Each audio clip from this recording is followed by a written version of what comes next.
आज मैं आपके लिए एक 19 साल की मासूम की कहानी लेकर आई हूँ। वो अपने परिवार की मदद करना चाहती थी, माता पिता की गरीबी दूर करना चाहती थी, इसलिए एक होटल में नौकरी करने लगी। पर उसे क्या पता था ये नौकरी उससे उसकी जिंदगी ही छीन लेगी। पर उसकी गलती क्या थी? आखिर क्यों 6 दिनों तक उसकी लाश डैम में इधर से उधर तैरती रही? ये समझना है तो हमें 2 साल 9 महीने पीछे लौटना होगा, उत्तराखंड की हसीन वादियों में। यहाँ ने एक सब्सक्राइब वाला बटन झाड़ियों में तैर रहा है, तो सबसे पहले उसे दबाकर वो घंटी बजा दीजिए ताकि ये बार बार हमें डिस्टर्ब ना करे। उत्तराखंड का एक इलाका है पौड़ी गढ़वाल। यहाँ पड़ता है श्रीकोट गांव।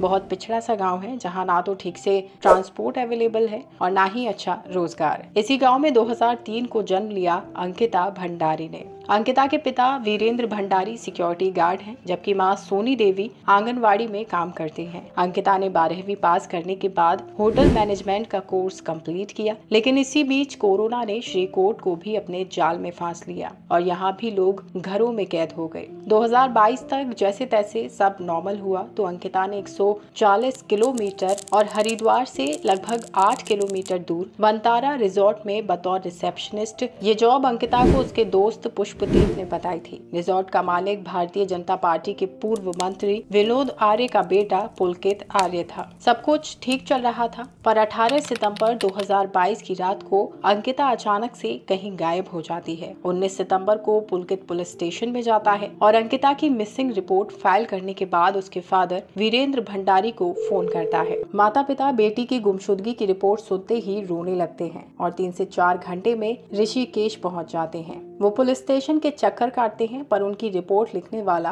कोई नहीं था। दूसरी तरफ पुलकित के पिता विनोद आर्य, जो उस वक्त मंत्री पद पर थे, उनकी खूब मेहमान नवाजी हो रही थी। ये देखकर वीरेंद्र भी समझ गए कि यहाँ कुछ नहीं होने वाला। पुलिस वालों को फुर्सत ही नहीं है, इसलिए वो सीधा जिलाधिकारी यानी डीएम के पास पहुंचे और डीएम का आदेश मिलते ही 22 सितंबर को पहली बार पुलिस अंकिता की मिसिंग फाइल वीरेंद्र के अनुसार दर्ज करती है। वीरेंद्र को पूरा शक था कि अंकिता के गायब होने के पीछे किसी और का नहीं बल्कि पुलकित आर्य का हाथ है। पर क्यों? इसका जवाब भी पुलिस को कुछ ही घंटों में मिल जाता है, जब अंकिता का दोस्त पुष्पदीप अंकिता के साथ हुई कॉल और चैट्स को डिस्क्लोज करता है और मीडिया को भेजता है, जिसके अकॉर्डिंग अंकिता को पुलकित आर्य, उसका मैनेजर सौरभ भास्कर और असिस्टेंट मैनेजर अंकित गुप्ता परेशान कर रहे थे। जैसे ही इन तीनों के नाम मीडिया में सामने आते हैं, लोगों का गुस्सा फूट पड़ता है। भीड़ इन तीनों को दबोच लेती है, लेकिन पुलिस जैसे तैसे भीड़ से छुड़ाकर 23 सितंबर को इन्हें अरेस्ट करती है। इसके बाद इन तीनों से पूछताछ होती है और ये बताते हैं कि 18 सितंबर की शाम को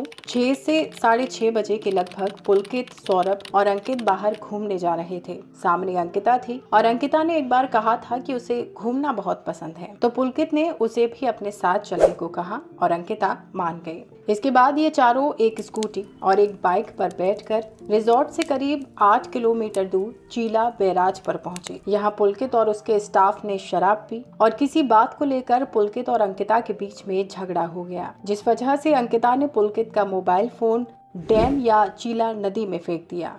पुलकित को गुस्सा आया और उसने अपने दोस्तों के साथ मिलकर अंकिता को ही चीला नदी में फेंक दिया। फिर ये वापस रिजॉर्ट लौटे और सबको ऐसा दिखाया जैसे अंकिता भी इनके साथ लौटी है। अंकित तो उसके लिए खाना भी लेकर गया, लेकिन अगली सुबह पुलकित ने अंकित को अंकिता भंडारी के रूम में भेजा, ये कहकर कि वहाँ मेरा फोन गलती से रह गया है, तुम जाओ और उसे लेकर आओ। अंकित जब कमरे में गया तो बाहर चिल्लाते हुए आया कि अंकिता कमरे में नहीं है, जबकि ये पहले से जानते थे कि वो वहाँ कैसे हो सकती है, जबकि ये तीनों उसे पिछली रात को ही नदी में फेंक कर आए थे। अब तीनों की इस कहानी पर पुलिस को जरा भी यकीन नहीं हुआ, इसलिए इन्वेस्टिगेशन का एंगल बदला गया और रिजॉर्ट से जुड़ी हर छोटी बड़ी जानकारी निकाली गई। इसी बीच कुछ पुराना स्टाफ भी सामने आया और पता चला कि रिजॉर्ट की आड़ में पूर्व मंत्री जी के सुपुत्र अवैध धंधे कर रहे हैं। यहाँ अय्याश लोग ड्रग्स, अफीम इस तरह के नशे करने आते थे। सिर्फ यही नहीं, रिजॉर्ट की आड़ में जिस्म फरोशी का धंधा भी चल रहा था। जंगलों की खामोशी तन्हाइयों के शौकीनों के लिए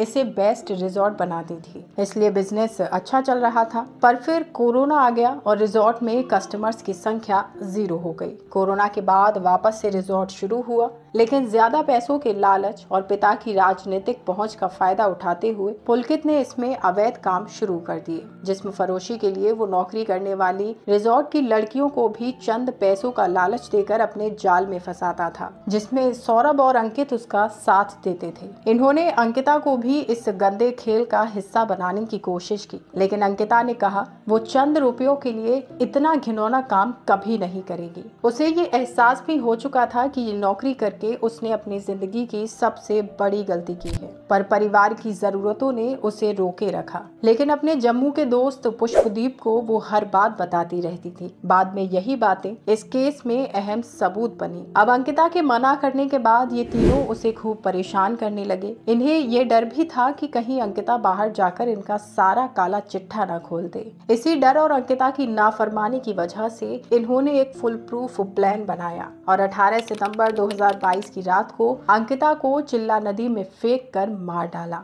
इन्हें लगा कि बैराज का पानी छोड़ते ही लाश कहीं बह जाएगी, लेकिन बैराज का पानी बढ़ाया ही नहीं गया। उल्टा सच बाहर आने के बाद बैराज का पानी कम किया गया और पूरे 6 दिन बाद अंकिता भंडारी की बॉडी मिली। पोस्टमार्टम रिपोर्ट के अनुसार उसे मारने से पहले पीटा गया था, वो भी बहुत बुरी तरह से। उसके दांत, हाथ पैरों की उंगलियां भी टूटी हुई थी। इन तीनों ने बहुत कोशिश की खुद को बचाने की, पर बचा नहीं पाए और आईपीसी की धारा 302, 201, 254 का इनके तहत 30 मई 2025 को तीनों को सजाए मौत और 75,000 हजार का जुर्माना भी लगाया गया। साथ ही सरकार से भंडारी परिवार को आर्थिक मदद का ऑर्डर भी दिया गया। इस कहानी में 19 साल की अंकिता को सिर्फ इसलिए मार दिया गया क्योंकि उसने अपने लिए स्टैंड लिया। तो क्या अब ये भी गलत हो गया है? वीडियो पसंद आई हो तो लाइक शेयर करके चैनल को सब्सक्राइब कर लीजिए ताकि हम यूं ही आपके लिए वीडियोस लाते रहें।